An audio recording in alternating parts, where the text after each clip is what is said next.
সুপ্রিয় শিক্ষার্থীবৃন্দ, শিক্ষাপতি চ্যানেলে তোমাদেরকে স্বাগত জানাই। 2024 মাধ্যমিক পরীক্ষা একেবারে ঘাড়ের ওপর। অনেক স্টুডেন্ট, মাধ্যমিক স্টুডেন্ট, তারা আমার কাছে কিন্তু আবেদন জানিয়েছে যে স্যার যেভাবেই হোক ব্যাকরণের কিছু টিপস দেওয়া হোক, কারণ 8-16 নম্বরের ব্যাকরণ, ওখানে কিন্তু একটু মার খাবো। সেই অর্থে, সেই কথা রাখতে আজকের এই ভিডিওটা ব্যাকরণের জন্য। তোমরা যারা মাধ্যমিক পরীক্ষা দেবে তারা সবাই জানো যে তোমাদের 16 নম্বরের বাংলা ব্যাকরণ থাকে। অধ্যায় কটা? 4টি।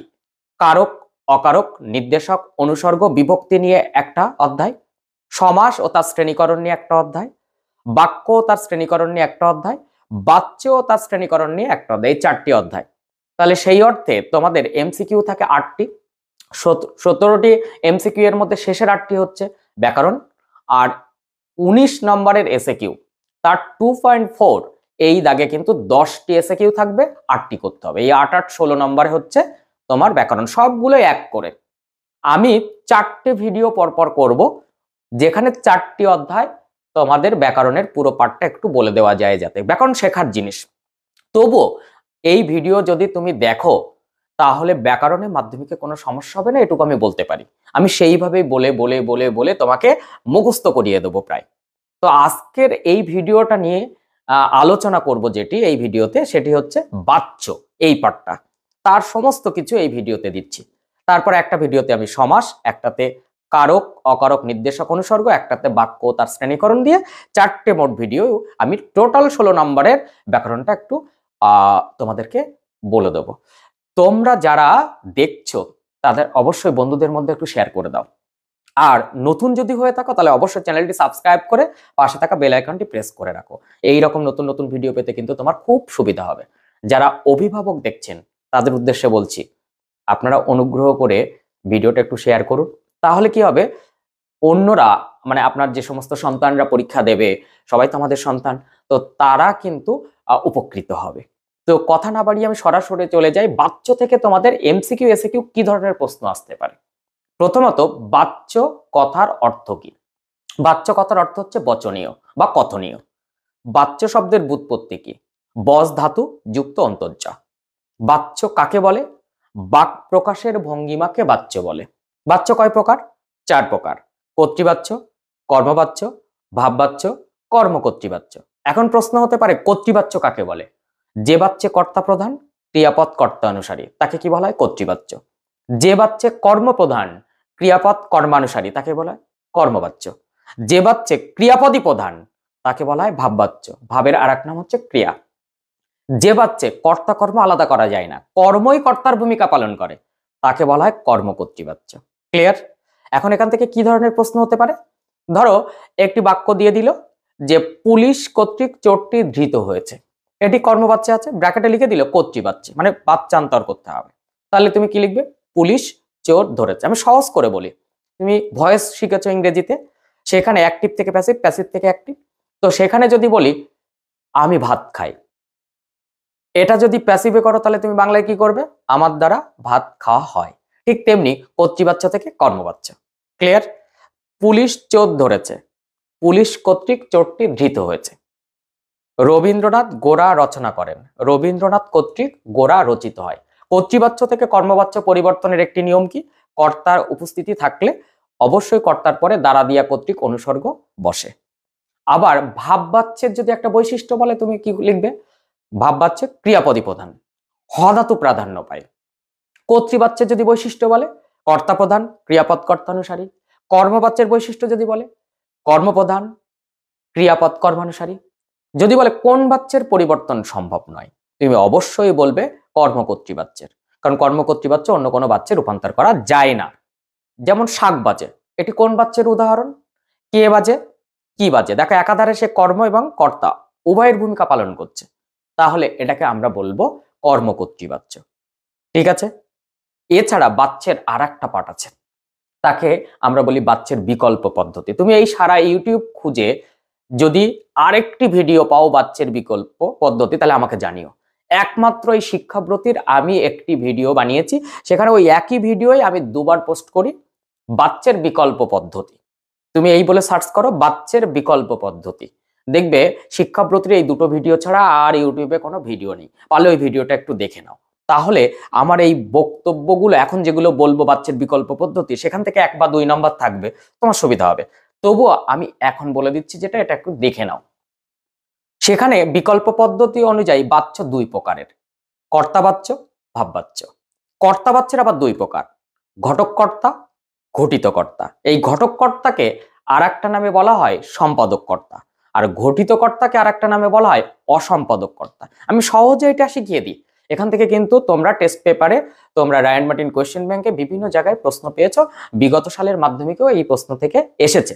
সেখানে ঘটক কর্তা মানেই তুমি বুঝবে, ঘটক কর্তা মানে কর্তৃবাচ্য, ঘটক কর্তা মানেই কর্তৃবাচ্য, ঘটক কর্তা মানেই কর্তৃবাচ্য। আর ঘটিত কর্তা মানেই কর্মকর্তৃবাচ্য। শাক বাজে, তুমি কি লিখতে? কর্মকর্তৃবাচ্য। শাক বাজে, এটি তুমি লিখলে কি লিখতে? কর্মকর্তৃবাচ্য। কর্মকর্তৃবাচ্য কাকে বলে? যে বাচ্চা কর্তা কর্ম আলাদা করা যায় না, কর্মই কর্তার ভূমিকা পালন করে, তাকে কর্মকর্তৃবাচ্য বলে। ঠিক একই সংজ্ঞা হচ্ছে ঘটিত কর্তা। আর কর্তৃবাচ্যের সংজ্ঞা যেটা, সেটাই হচ্ছে ঘটক কর্তা। যে বাচ্চা কর্তা প্রধান, ক্রিয়াপদ কর্তানুসারে তাকে যেমন কর্তাবাচ্য বলে, মানে কর্তৃবাচ্য বলে, ঠিক তেমনি ভাবেই তাকে বলবে ঘটক কর্তা বলে, তাকেই সম্পাদক কর্তা বলে। ওকে, তাহলে এক কথায় কি আসলো? কর্তৃবাচ্যের সংজ্ঞা যেটি, সেটিই ঘটক কর্তা, সেটিই সম্পাদক কর্তা, একই সংজ্ঞা। আর কর্মকর্তৃবাচ্যের যে সংজ্ঞা, সেই কর্মকর্তৃবাচ্য যা, তাই ঘটিত কর্তা, তাই অসম্পাদক কর্তা। ক্লিয়ার? রমা গান গায়, কর্তৃবাচ্য আছে, তাহলে এটি ঘটক কর্তা, আবার সম্পাদক কর্তা। ঘন্টা বাজে বা শাক বাজে, কে বাজে, কি বাজে, তাহলে কর্মকর্তৃবাচ্যের কর্তা, মানে এটি ঘটিত কর্তা, অসম্পাদক কর্তা। ক্লিয়ার? এছাড়া ভাববাচ্যকে 3টে ভাগে ভাগ করা যায় বিকল্প পদ্ধতি অনুযায়ী। সম্বন্ধকর্তা ভাববাচ্য, গৌণ কর্মকর্তা ভাববাচ্য, লুপ্তকর্তা ভাববাচ্য। 3টেই দেখো ভাববাচ্য, তার মানে কি ভাববাচ্যে লাইন হতে হবে, তার মধ্যে যে কর্তা থাকবে সে যদি সম্বন্ধ পদ রূপে থাকে, তখন তাকে বলা হয় সম্বন্ধকর্তা ভাববাচ্য। আমরা সম্বন্ধ পদ অকারকে শিখেছি, মূল নামপদের সঙ্গে ক্রিয়াপদের সম্পর্ক থাকে না, অন্য যে নামপদ তার সাথে ক্রিয়াপদের সম্পর্ক থাকলে তাকে আমরা কি বলি? সম্বন্ধ পদ। আমরা জানি এটা। কারকে কি না, ক্রিয়াপদের সঙ্গে নামপদের সম্পর্ক থাকে, আর অকারকে প্রত্যক্ষ সম্পর্ক থাকে না, তাহলে সম্বন্ধ পদে থাকবে না, ওই জন্যই সম্বন্ধ পদ অকারক। তাহলে ভাববাচ্য হতে হবে লাইনটা, আর যে কর্তা সে হবে সম্বন্ধ পদ রূপে, কাজেই সেটি কি হয়ে যাবে? সম্বন্ধকর্তা ভাববাচ্য, সম্বন্ধকর্তা ভাববাচ্য। ওকে, গৌণ কর্মকর্তা ভাববাচ্য, লাইনটা কি হতে হবে? ভাববাচ্যের। আর তার মধ্যে যে কর্তা থাকবে সে গৌণ কর্মরূপে সেখানে থাকবে, কিন্তু বাক্যে কর্তা। এক্সাম্পল দিলেই বুঝতে পারবে। রমার ইন্টারভিউ দিতে হবে, এটি তো ভাববাচ্য। যদি কর্তৃবাচ্য হতো তাহলে কি বলতাম? রমা ইন্টারভিউ দেবে, কিন্তু ভাববাচ্য করলাম কি? রমার ইন্টারভিউ দিতে হবে। তাহলে এই ভাববাচ্যের মধ্যে কর্তাকে রমা, তাহলে কাকে ইন্টারভিউ দিতে হবে? রমাকে। রমাকে ইন্টারভিউ দিতে হবে, রমাকে। দেখো সে কর্তা, কিন্তু এই বাক্যে গৌণ কর্ম রূপে রয়েছে। গৌণ কর্ম কিভাবে বার করি? কি দিয়ে প্রশ্ন করলে মুখ্য কর্ম হয়, কাকে দিয়ে প্রশ্ন করলে গৌণ কর্ম হয়, এটা আমরা জানি। কি দিয়ে প্রশ্ন করে যেটি হয় সেটি মুখ্য কর্ম, আর মুখ্য কর্ম সর্বদা কি হয়? অপ্রাণীবাচক।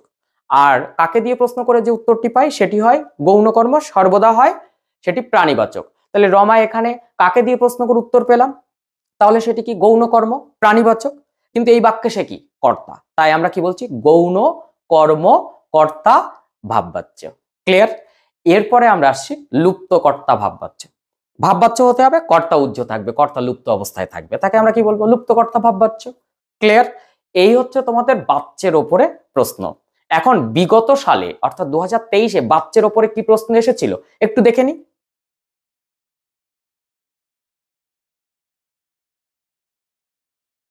এসেছিল 2.4-এ, সেখানে 2.4.7-এ এসেছিল ভাববাচ্যের একটু উদাহরণ দাও। তাহলে কি বসা হোক, ভাববাচ্যের উদাহরণ হয়ে গেল। এরপরে দিয়েছিল 2.4.9, সেখানে দিয়েছিল সিঁড়ি থেকে নামা হলো, বাক্যটিতে কর্তৃবাচ্যে রূপান্তর। সিঁড়ি থেকে নামলো, কর্তৃবাচ্য হয়ে গেল। এছাড়া এমসিকিউতে কি দিয়েছিল সেটা একটু দেখি। দিয়েছিল যে বাক্যে কর্তা অনুপস্থিত থাকে, কর্মই কর্তা রূপে প্রতীয়মান হয়, তাকে কি বলা হয়? কর্মকর্তৃবাচ্য। ক্লিয়ার? এরপরে দিয়েছিল মহাশয়ের কি করা হয়, এটি কোন বাচ্যের রূপান্তর? মহাশয় কি করেন, এটি কর্তৃবাচ্য। মহাশয়ের কি করা হয়, এটি নিশ্চয়ই ভাববাচ্য, ভাববাচ্যের উদাহরণ। এই ধরনের প্রশ্ন কিন্তু তোমাকে দেওয়া হবে।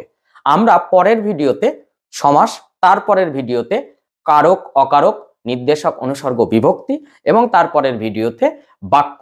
আজ এবং কালকের মধ্যে এগুলো আমি পোস্ট করে দিচ্ছি, তোমরা পর করে এই ভিডিওগুলো দেখে নাও, তাহলে তোমার ব্যাকরণ নিয়ে 16 নম্বরের মাধ্যমিকে কোনো সমস্যা থাকবে না।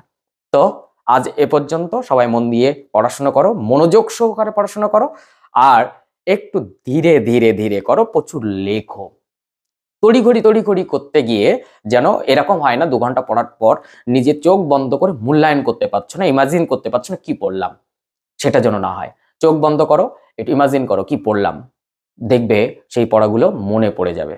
এবং আবার 10 মিনিট বলে না, বিরাম কাজেরই অঙ্গ একসাথে গাথা, নয়নের অংশ যেন নয়নের পাতা, অর্থাৎ পড়ো 1 ঘন্টা বা 2 ঘন্টা, পড়ার পর 10 মিনিট রেস্ট করো, সেটা চোখ বন্ধ করে নিজে ইমাজিন করো কি পড়লাম, ওইগুলো দেখবে ভেসে উঠবে। তো ভালো থেকো, টাটা, নেক্সট ভিডিওতে কিন্তু দেখা হচ্ছে।